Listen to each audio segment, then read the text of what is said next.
Oui, bonjour à tous. J'espère que vous allez bien. Je vais vous faire un édito pas très très long à la suite du live qu'il y a eu hier où Thomas a passé la petite interview express de Peter Boss.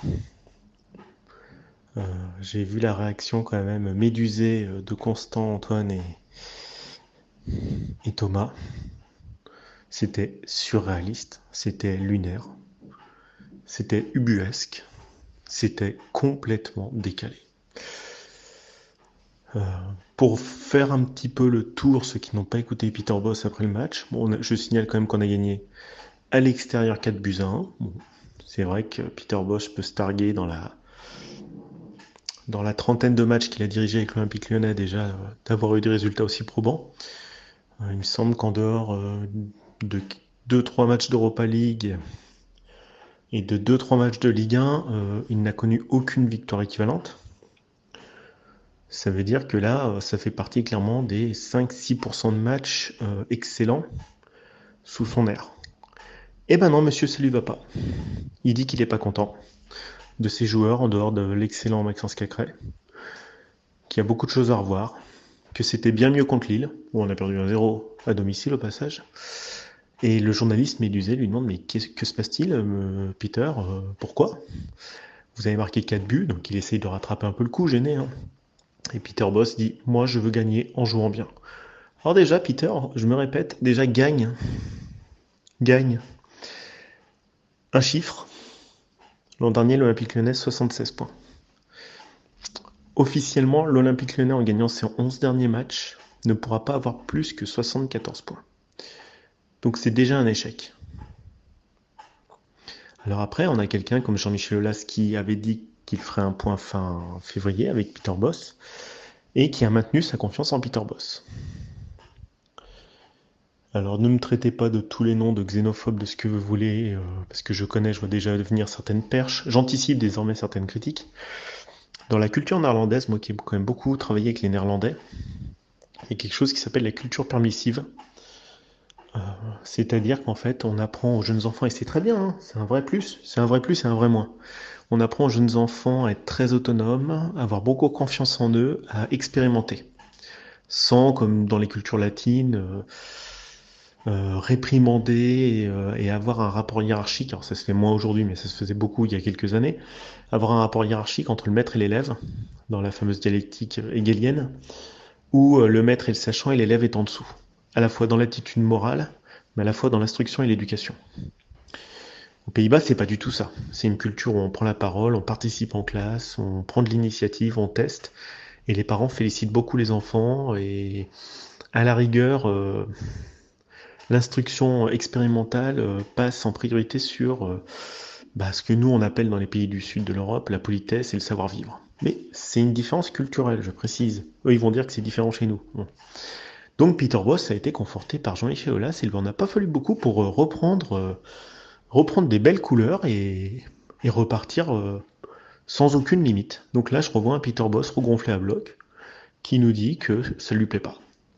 Alors, excusez-moi du peu, si on avait eu un entraîneur latin, je suis pas sûr qu'il se l'aurait fanfaronné comme ça, parce que quand on en est à aussi peu de victoires, qu'on en est à un ratio de victoire extrêmement faible, que déjà on est venu pour changer ce qu'allait pas avec Rudy Garcia et qu'on arrive, qu'on fera moins de points et que sa philosophie ne fonctionne pas, on évite de fanfaronner de la sorte, Peter. Mais lui, il lâche pas. Alors, je sais qu'Antoine de Madagascar l'appelle le professeur de football. Alors, je vais vous dire quelque chose. Ça, c'est la version gentille. La version un peu plus méchante et réaliste, disons la mienne, sera de dire c'est de l'esbrouf. C'est-à-dire qu'en fait, il y a des gens qui se veulent volontairement décaler dans la vie pour paraître intelligents. C'est-à-dire que c'est parce qu'on est différent, qu'on voit les choses différemment, qu'on est mieux. Et ça, c'est la philosophie de Peter Boss. Sauf que n'est pas Guardiola qui veut. Nous, on a le Guardiola du pauvre. À un moment donné, on avait Pep Guardiola, même avec Genesio, par ironie. C'était très rigolo d'ailleurs, hein, mais je suis même pas sûr que Genesio, connaissant le personnage, s'en soit énervé. Mais Peter Boss, c'est le gars qui vous fait croire qu'il maîtrise l'encyclopédie du football en 50 000 volumes, alors qu'en fait, C'est un illusionniste, c'est ce que j'avais dit dans un édito. C'est un illusionniste, ce mec. C'est un illusionniste. Il dit qu'il a des très bons footballeurs. Au bout de 30 journées, on n'a vu que des bribes de football euh, sur des moments très rares. Et lui, il veut, en termes de management, après une victoire comme ça, il continue de critiquer. Mais comment voulez-vous que les joueurs, alors qu'ils ont traversé des zones de crise et de turbulence, quand vous gagnez 4-1 et que vous êtes un manager un petit peu sensé, bah vous félicitez vos équipes au lieu de les critiquer publiquement. Ça s'appelle du bon sens. Là, l'équipe, elle va se dire, bah, qu'est-ce qu'il faut pour qu'on trouve grâce aux yeux de ce mec? Il n'y a rien qui lui va jamais. Et moi, honnêtement, je suis joueur, je lui ai dit, attends, le mec, il se prend pourquoi? Là, on vient de faire 4-1, le mec, il est nul à chier en analyse footballistique et tactique, et il se permet encore de nous critiquer, nous les joueurs, alors qu'on vient de taper 4-1. Et un club qui joue, quand même, sa survie en Ligue 1, chez lui. Voilà.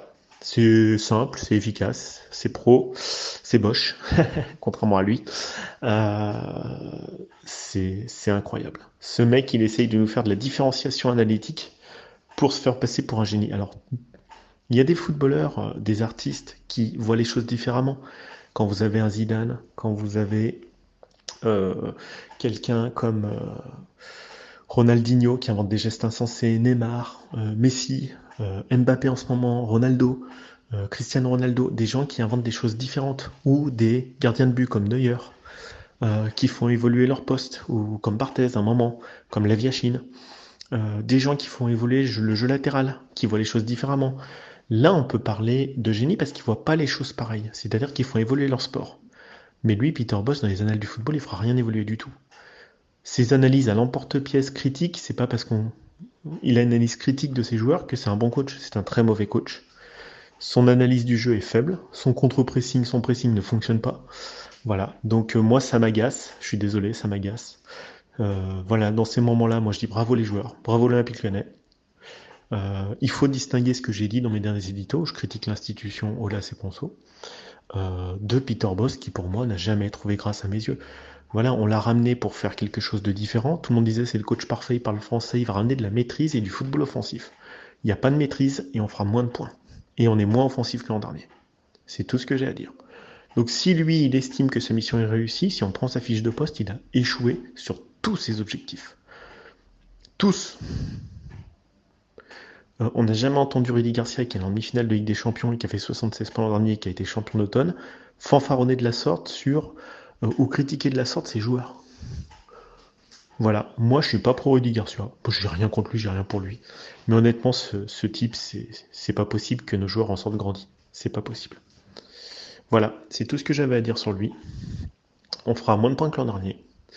Quand je pense qu'il y a des gens qui ont pensé à lui en tant que sélectionneur des Pays-Bas, c'est peut-être qu'ils n'ont pas des si grands coachs que ça aux Pays-Bas en ce moment. C'est un illusionniste. Je suis désolé, je me répète. C'est invariable. Le jugement sur lui est invariable. C'était sidérant hier. C'est contre-productif au niveau de l'équipe et de l'état d'esprit de l'équipe.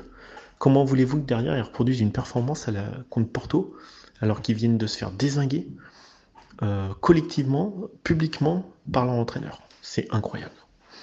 Voilà, bah écoutez, bonne journée, amusez-vous bien et à bientôt.